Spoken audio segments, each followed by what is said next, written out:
Hey everybody, Johnny Good here. Hello and good afternoon greetings from Indianapolis, Indiana. So today is Monday, March 16, 2020. The local time is 12:49. Temperature is at 47 degrees.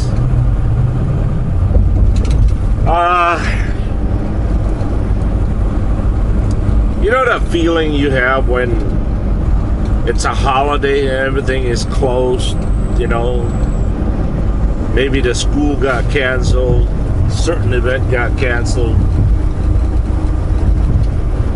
nothing is open, kind of a feeling.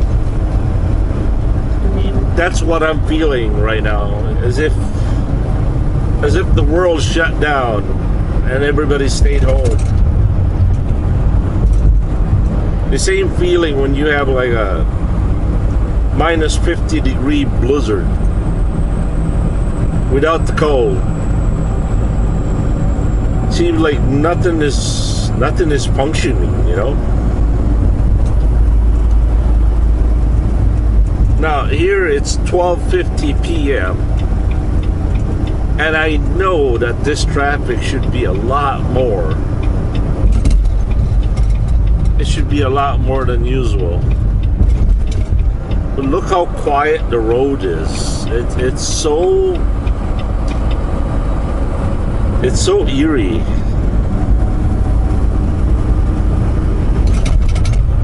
You know, as I said yesterday or last night, this is just a mild hiccup, you know? I mean, I'm not belittling the number of people that have been affected, and the worst part is people died, you know, loved ones died. That's not my point. But the point is, we all know this is just a small, tiny little hiccup of things yet to come or could happen. And look how unprepared people are. Well, look how unprepared the infrastructure is, you know. The food industry. I mean, Jiminy Crickets. People that are even panicking about toilet paper.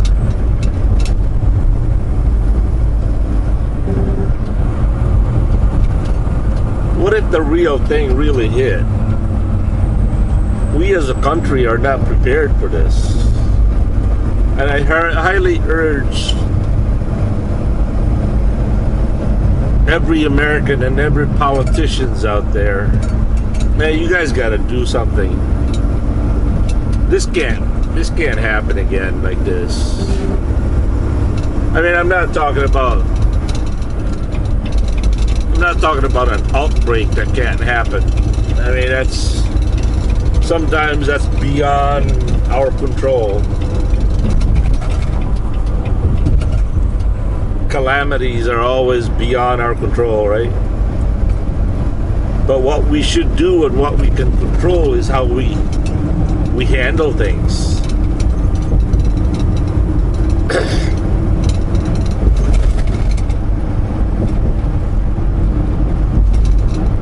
I'm sure there's a lot more to it, you know, and I'm sure it's not as easy as I think of it, but there are a lot of smart people out there that can do that kind of stuff.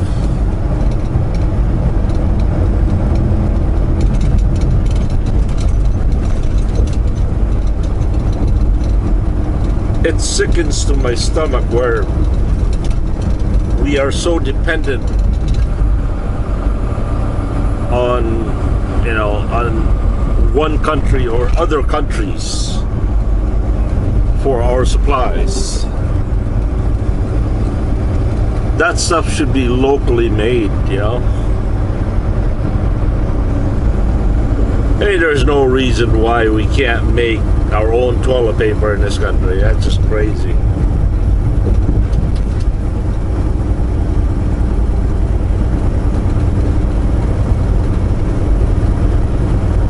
I don't know, 90% of the stuff should be made in each country, regardless of what country it is. And then we should import stuff that are not locally made. For example, like octopus. Yeah, it's pretty hard to make octopus here in the United States. There's not enough of it, right?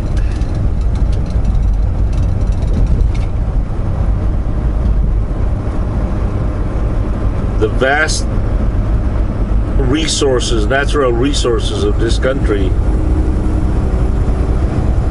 there's no excuse not to make those stuff.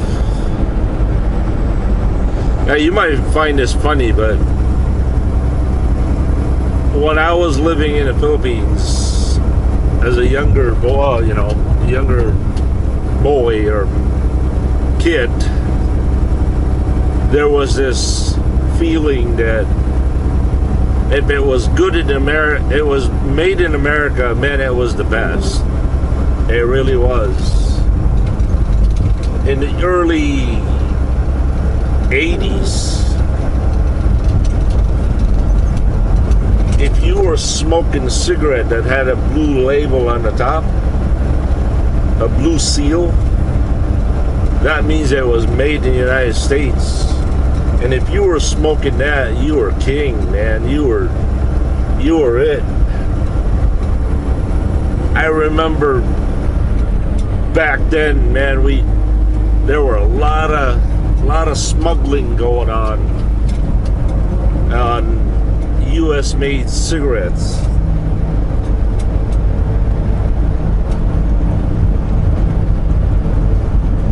And as I said, if you were smoking the blue seals, wow, you were the envy of your friends. And a lot of stuff like that were in the same way. For example, like shoes. In the early 80s, shoes were made in the United States. Made in America. So people always bought U.S. product. They would save up a lot of money to buy U.S. goods. In the last 20 years or so, people from back home always would ask me for shoes and Ray-Bans. Those are the items that are sought after. And I would send them Nikes, But they would be so disappointed when it gets there. It's made in China. And they say, we want one that's made in the United States. And I can't explain hard enough for them to understand that there's virtually no shoes that are made in the United States, as far as sneakers are concerned now.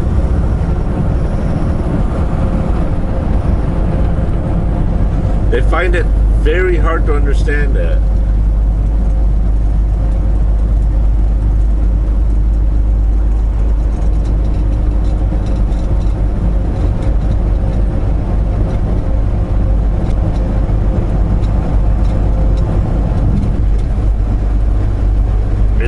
China is the largest producers of antibiotics and medicine.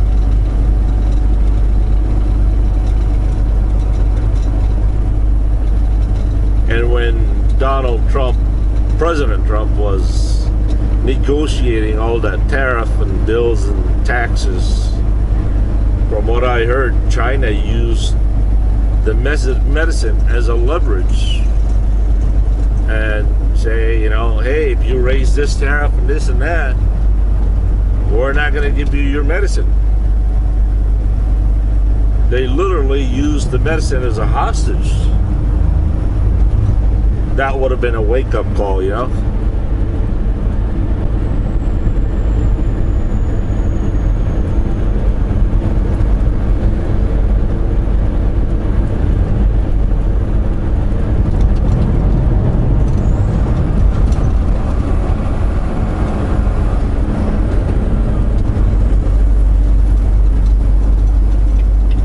I don't know.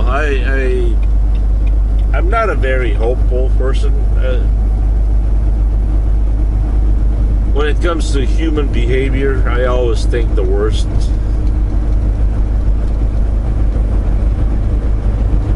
And you don't have to be a religious nut to notice that.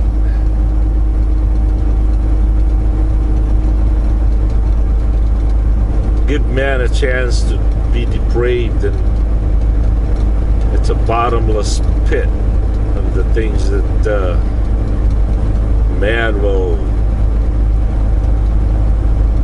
try to get away with. As far as politicians goes, about changing the tides, no, I don't think so.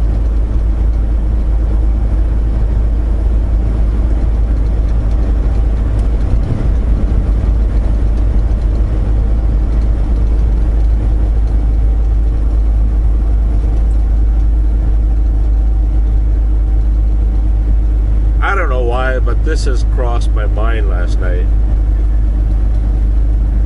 The issue of cloning. You know, we've seen cows, goats, whatever animals they've cloned that successfully and all that stuff. And supposedly it's not allowed to clone people. Now let me ask you this: do you really think that we as people are so moral that nobody has tried cloning a person yet? Even though it's declared unethical? Yeah, I didn't think so. I'm sure they've tried it and tried it. I don't know if they if anybody is ever successful in cloning a person.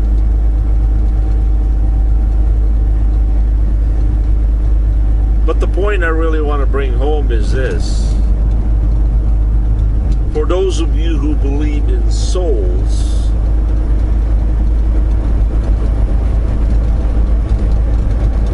now, for those of you who believe in souls, it's easier to imagine that only God can create a soul. We might have the power to connect one DNA A to DNA B equals DNA C. I mean, you connect the DNA of a man to a woman, and there you go. That much we can do, right?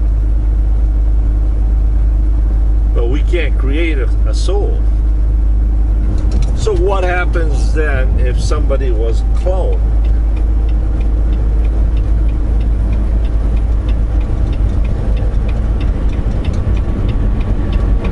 Would that person have a soul, or would that person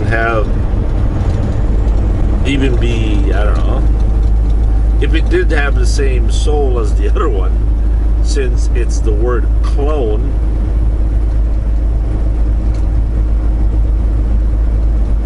what if clone A committed a sin?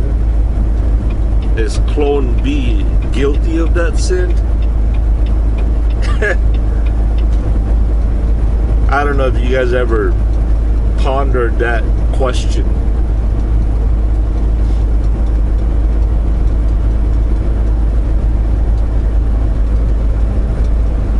So yeah, how many of you out there believe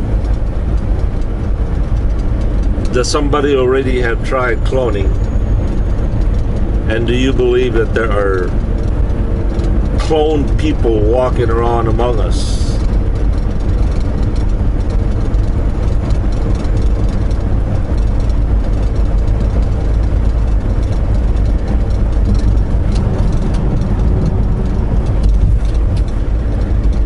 Dr. Moreau. Well, that was a lousy movie with Val Kilmer and Brandon something.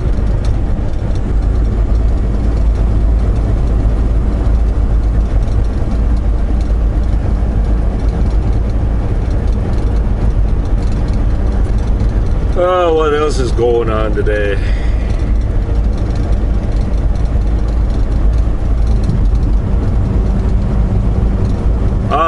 Yeah, I'm on my way to Oconomowoc, Wisconsin, delivering at 10 p.m. tonight. Oconomowoc is 286 miles from here.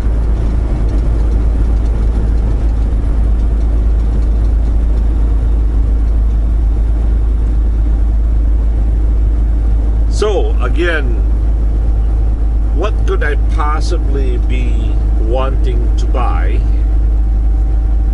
that cost around $15,000 that I can put inside my truck? Somewhat take it apart, put it in the truck, and if I'm laid out somewhere, take it out and use it, and it would be an epic result. Some say it's a drone. Boy, that's a very expensive drone, don't you think? A motorcycle, no. Can't take a motorcycle apart.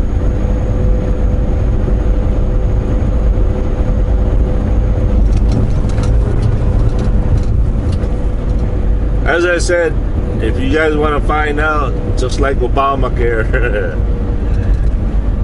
you gotta sign it to see it and know what's in it. You can keep your doctor.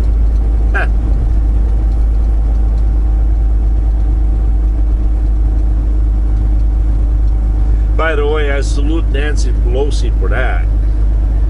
It's the Republicans that signed it and was gullible enough not to read it.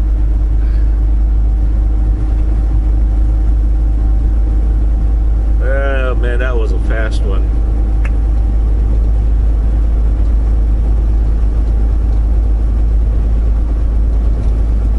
Oh, what else is going on? That's pretty much it, really. Long Haul Larry is up in the UP.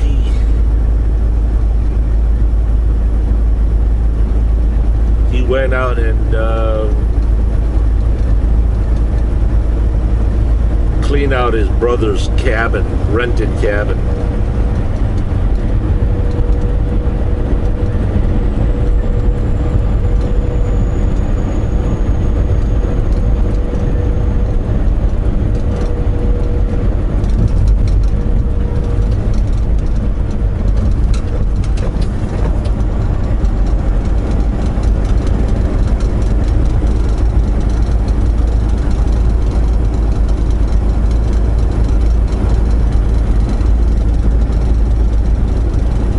How about a couple of shout outs to LFC 23 New York, JO 65, Gary Wendell, Paulo Zanconato, William Linterin. Uh-oh. Hello? Hi, baby Sean. I thought you had school today.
Sorry about that interruption. That was AJ.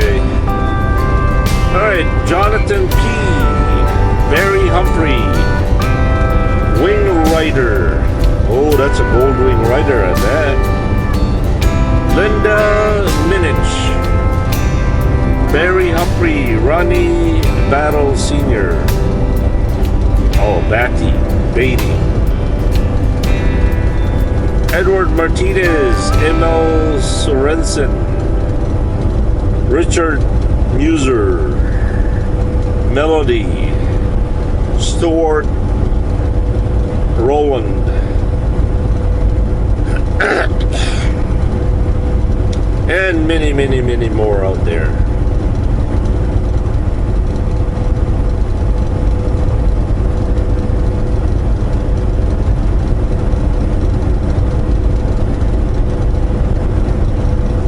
Brian Williams. Yeah, AJ's out of school today. They shut down the school, but they're doing some kind of internet school activity.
We are entering Lebanon, Indiana.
Hi, Mama.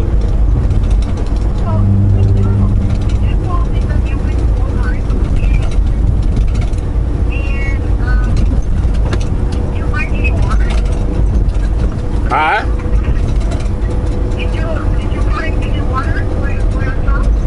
Yeah, all I got was distilled water. That's all they had.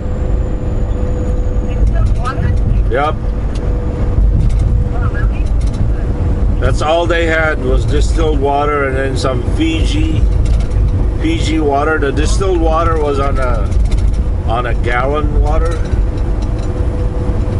jug.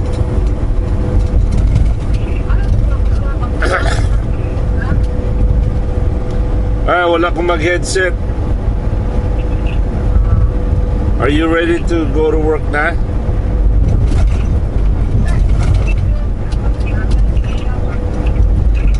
Okay. Call me later then. Bye.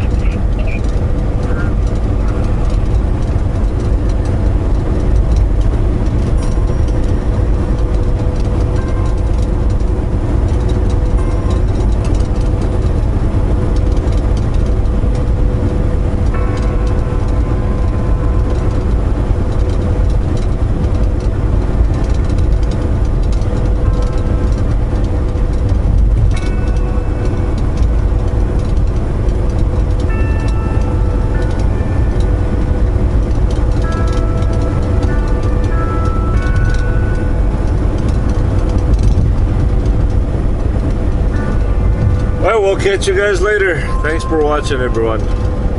Johnny Be Good here. Have a good and godly day. Peace. Be safe out there.